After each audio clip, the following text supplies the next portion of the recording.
right. And so, have a very special person to announce to kick us off. It's none other than Janelle, Paule. So Janelle is fan. Janelle had been with us on the Sunday Jump team for several years, and has since then, been continuing to focus on your work. Is a poet, lifelong learner, and lover of words.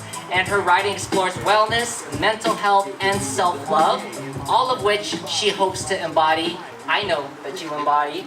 And Janelle inspires people to tell their stories as she finds the courage to find the courage to do so herself. And she is the author of Brave, the Everyday Practice of Resilience, a chapbook self-published in 2018. So remember the snaps, remember the and show some love for Janelle. Yeah, this is something that I wrote based off like a couple lines. You know when you have like lines or thoughts that are in your head and you can't kick it, so then you write about it. So yeah, this is something I wrote, and I'm nervous, so. I'm just a nervous person in general, TBH. And that's okay. Okay. I'm afraid to name it because I don't want to admit how much it meant to me. The power of naming. The power of leaving things unnamed. What's in a name? I'm fearless enough now to identify what I feel and what I need. I am no longer afraid of naming what needs to be named, of saying what needs to be said. I see, I hear, I feel. I see, I hear, I feel. I see how reverting to my old ways of thinking and acting keep my growth stunted. I hear the voices from my past convincing me to stay where I am. I feel my self-love and respect getting stronger. If self-love is a project of cultivation, then I will sow seeds of self-compassion in my garden, no matter how foreign they are to the soil. Yet every day I'm at odds between the woman I want to grow into and the toughness I've had to embody to make sure we made it safely across the shore. I remind her that no is a complete sentence.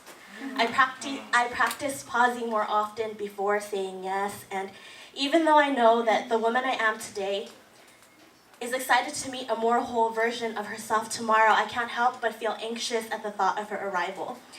I want to make sure that everything is in its proper place before she comes.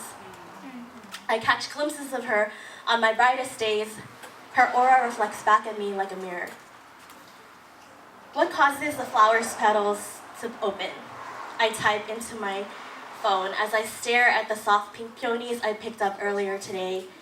Her petals closed upon purchase have now bloomed in her new strawberry vase home. I can probably learn a thing or two from her. To name something is to remember it. It gives meaning to memory, even the ones that we'd rather store away for good. When all we've ever known is distance, naming asks us to relinquish the false narrative of control, an illusion at best, a defense mechanism at worst. Because what's personal is universal. The lessons I learn and the fears I have are not all that unique from yours.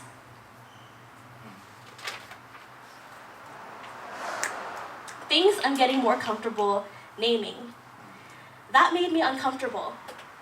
I no longer wish to engage in this conversation. I won't be there. One of the first things that happens to us at birth is we are given a name. And according to research, it's between the 4 to 9 month mark that a baby will usually start to recognize their name. And if we're lucky, we get a name we grow to love. And if not, our name teaches us how to love. I name that I am uncomfortable with unfinished first drafts. I name that I often act in ways that are contradictory to the values I claim. I name that being in the moment is still really difficult for me to master.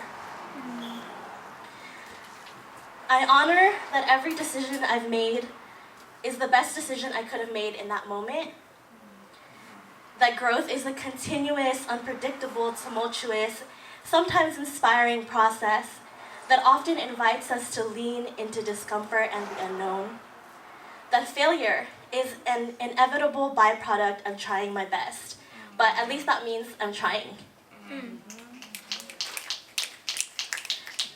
This is how I've demystified the fear of naming. At birth, I was given a name I love, and lucky enough, every day I get to learn what it means to love. Thank you.